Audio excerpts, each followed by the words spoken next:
شیر افضل مروت کہتے ہیں کہ بانی پی ٹی آئی کی جو خاموشی ہے اور بیانیہ باہر نہیں آ رہا اور اس کو 15 دن ہو چکے ہیں، یہ جو ہے معاملات کے اندر جو شرائط تھی اسی کا شاخسانہ ہے، اور 60 دن تک یہی سی بی ایمز ہوتے رہیں گے اور پھر اس کے بعد انہوں نے باہر آ جانا ہے۔ کیا واقعی کوئی ٹی او آرز ڈیسائیڈ ہو گئے، شرائط طے ہو گئیں، معاملات چل پڑے اور اب ان پہ عمل درآمد ہو رہا ہے؟ دیکھیں، فیصل واڈا کے بعد اب شیر افضل مروت صاحب کی باری ہے، میڈیا اس کو بڑا اٹھا رہا ہے، لیکن میں ان کی کسی بات پہ کمنٹ نہیں اس لیے نہیں کروں گا کہ اب ان کا پارٹی سے کوئی تعلق ہے نہیں۔ اگر وہ اپنی ذاتی رائے دیتے ہیں تو اس میں اپنی رائے نہیں دے سکتا۔ نہیں، وہ رائے نہیں دے رہے، وہ تو انفارمیشن شیئر کر رہے ہیں کہ 2 اکتوبر کو مذاکرات شروع ہوئے، 24 کو وہ ٹوٹ گئے، ورنہ تو اگلے 15 دن میں جناب عمران خان صاحب کو باہر آنا تھا، 45 دن میں شاید عمران خان صاحب الیکشن لڑ رہے ہوتے کسی حلقے سے، تو وہ مذاکرات نہیں ہوئے، پھر دسمبر میں وہ اپنی انفارمیشن شیئر کر رہے ہیں، اور اب بھی وہ انفارمیشن ہی دے رہے ہیں کہ کیا سوال بھی یہی ہے کہ کیا واقعی کوئی مذاکرات ہو رہے ہیں، کوئی کانفرنس بلڈنگ میئرز لیے جا رہے ہیں، کیا یہ جو کچھ لوگوں کو نہیں ملنے دیا جاتا اور کچھ لوگوں کو ملنے دیا جاتا ہے، اس کے پیچھے بھی یہی منطق ہے؟ دیکھیں، جہاں تک مذاکرات کی بات ہے وہ تو خان صاحب بھی کہہ رہے ہیں کہ مذاکرات جاری رہنے چاہیے، اور اسپیشلی جو اسٹیبلشمنٹ کے حوالے سے بڑی باتیں ہوتی ہیں، بالکل انہوں نے کھل کر کہا ہے کہ بالکل مذاکرات اگر وہ ہوں تو بالکل ہونے چاہیے اور ملک کے مفاد میں ہونے چاہیے۔ وہ انہوں نے بڑا کیٹیگوریکلی انہوں نے بڑے واضح طور پہ کہا ہے کہ میرے لیے نہ کریں، میرے لیے نہ کریں، بشرا بی بی کے لیے نہ کریں، تو بات ہی ختم ہو گئی۔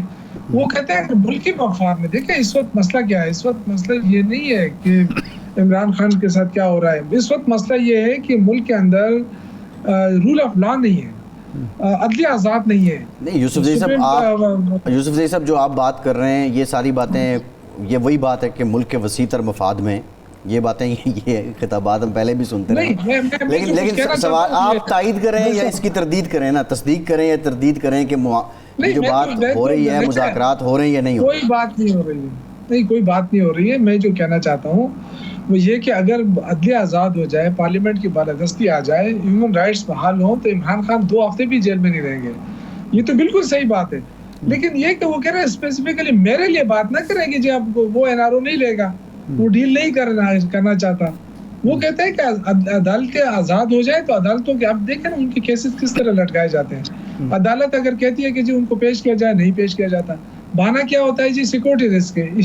یہ بڑی عجیب سی بات ہے کہ یعنی ایک اسلام آباد کے اندر اگر حکومت، پوری حکومت مل کر عمران خان کو کسی عدالت میں پیش نہیں کر سکتی، تو اب حالات دیکھیں، یہ کہتی ہیں بڑے بڑے انویسٹرز کہتے ہیں جی انویسٹمنٹ کانفرنس ہو رہی ہے، لوگوں کو بلایا جا رہا ہے، انویسٹمنٹ کریں، تو بھائی پہلے اپنا وہ تو سیدھا کریں، ان آرڈر تو کریں اپنے آپ کو، یا کر کیا رہے ہیں؟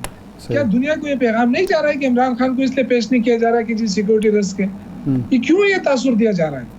تو میرے خیال سے سب سے پہلے ہمیں عمل لانا چاہیے، رول آف لا لانا چاہیے، اس کے بغیر ملک نہیں چل سکتا۔ نہ ہی ہم جو دعوے کرتے ہیں کہ ترقی آ گئی ہے، سب کچھ ٹھیک ہو گیا ہے، آج میں آپ کو بتا رہا ہوں کہ یہ جو کپاس ہے نا، کپاس ہمیں تو عام آدمی کا تو اس سے کوئی تعلق نہیں ہے، لیکن آپ کی ساری جو ایکسپورٹ ہے ٹیکسٹائل کی، وہ تو کپاس پہ ڈیپینڈ کرتی ہے، دھاگے کے اوپر۔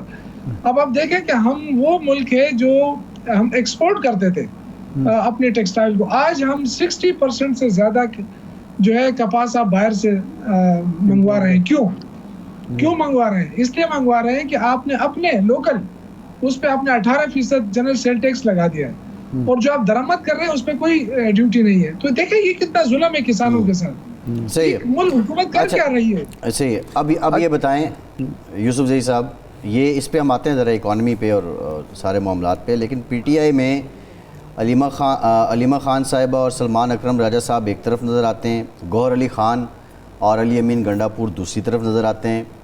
ایک یہ جو تفریق ہے، پچھلے دنوں جو کچھ ہوتا رہا، یہ سب کیا انڈیجنس ہے یا یہ کوئی پلانڈ ہیں چیزیں کہ ایک دوسرے کے بیانات کی بھی تردید ہوتی ہے، ایک دوسرے کے خلاف باتیں بھی کی جاتی ہیں، پھر ایک خبر آتی ہے کہ صلح ہو گئی، پھر اختلافات سامنے آ گئے، اور اس کا فائدہ کیا ہو رہا ہے جماعت کو؟ دیکھیں، یہ جو نام دیا جاتا ہے نا اختلافات تو تب ہوتے جب سلمان اکرم راجہ اور صاحب اور بیرسٹر گور صاحب ایک ساتھ نہ بیٹھتے، تو شام کو تو ایک ساتھ بیٹھ جاتے ہیں. تو اس کا مطلب ہے کہ دیکھیں اختلاف رائے جو ہے وہ ہوتی ہے, ہم بھی کرتے ہیں. میں کتنے دفعہ کہہ دیتا ہوں, میں اپنی پارٹی سے بھی اختلاف کر لیتا ہوں کبھی کبھی, اور اس کا یہ مطلب تو نہیں ہے کہ میں پارٹی کے پالیسی سے اختلاف کرتا ہوں. ہاں, میرا حق بنتا ہے, جو چیز مجھے ٹھیک نظر نہیں آتی ہے میرا حق بنتا ہے. پارٹی کے اندر اتنی جمہوریت ہے. اور دیکھیں گروپ بندی تو اس پارٹیوں میں ہوتی ہے کہ جہاں کوئی فائدہ ہو. اب اس پارٹی کے اندر آپ گروپنگ کریں گے تو ختم ہو جائیں گے, اس لیے کہ ووٹ عمران خان کا, ورکر عمران خان کا, وہ کوئی کسی کے ساتھ جانے کے لیے تیار ہی نہیں ہے, تو وہ کوئی گروپنگ کرے گا.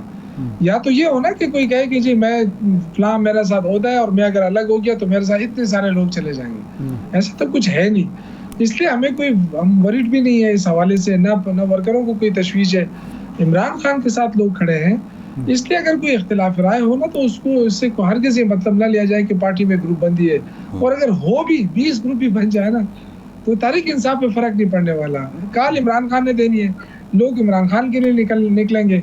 اب جن کو چلنا ہے وہ چلیں گے, جن کو نہیں چلنا ہے وہ چلے جائیں گے, جس طرح بہت سارے لوگ چھوڑ کر چلے گئے. اچھا, ابھی شوکت صاحب یہ مائنز اینڈ منرل بل آیا, سندھ کے پی کے حکومت نے پیش کیا, اسمبلی میں ٹیبل کیا, اختلافات ابھر آئے. آپ کی بڑے لیڈر قائدین نے کہا کہ جی یہ تو کہیں اور سے آیا ہے.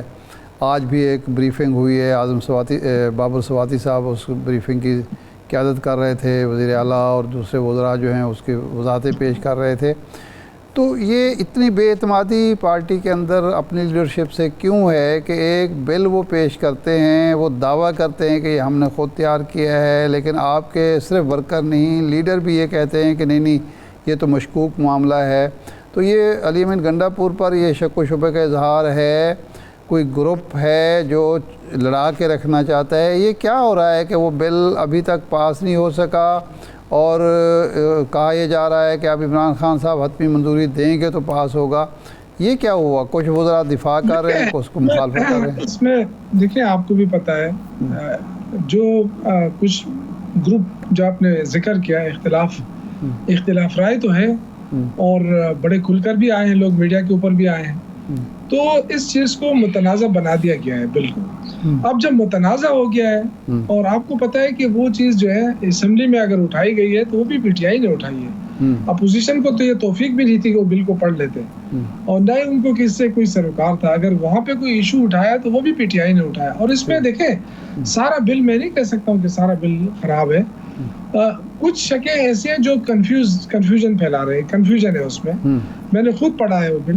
مثال کے طور پر آپ کے نزدیک کون کون سی شکیں جو ہیں کنفیوز کر رہی ہیں؟ دیکھیں یہ میرے خیال سے 3-4 ایسی ہیں جس میں میرے نزدیک, اب آئی ڈونٹ نو کہ اس میں کتنا وہ ہے, جیسے اسٹریٹجک مائنز کے حوالے سے. حالانکہ یہ چیزیں جو 2017 کا جو ایکٹ ہے مائن اینڈ منرل, اس کے اندر یہ چیزیں ہیں, لیکن اس کو دوبارہ یہاں پہ لایا گیا ہے اور تھوڑا سا اس میں جو چینجز کر کے لایا گیا, تو اس سے جو شکوک پیدا ہوتے ہیں وہ شکوک اگر دور کر دیے جائیں تو یہ بہترین چیزیں. دیکھیں اگر آپ میفا کی بات ہو رہی ہے کہ میفا جو اتھارٹی بن رہی ہے, وہ اس سے یہ شکوک ہے کہ جی شاید یہ پورا قبضہ ہو جائے گا, فیڈرل گورنمنٹ جو ہے وہ اس کو کنٹرول کرے گی. ایسا نہیں ہے, میفا کا کام صرف مشاورت دینا ہے. اور جو ایک اور جو چیز ہے اس کے اندر کہ جو اتھارٹی بنتی ہے, پھر جو اس کے اندر وہ بنے گی, تو اس کا جو اس میں کوآپٹیڈ ممبرز ہوں گے, تو کوآپٹیڈ ممبر سے شاید کوئی یہ نتیجہ اخذ کر رہا ہے کہ پتہ نہیں کون سے ایسے لوگ آ جائیں گے جو پھر انفلوئنس کریں گے.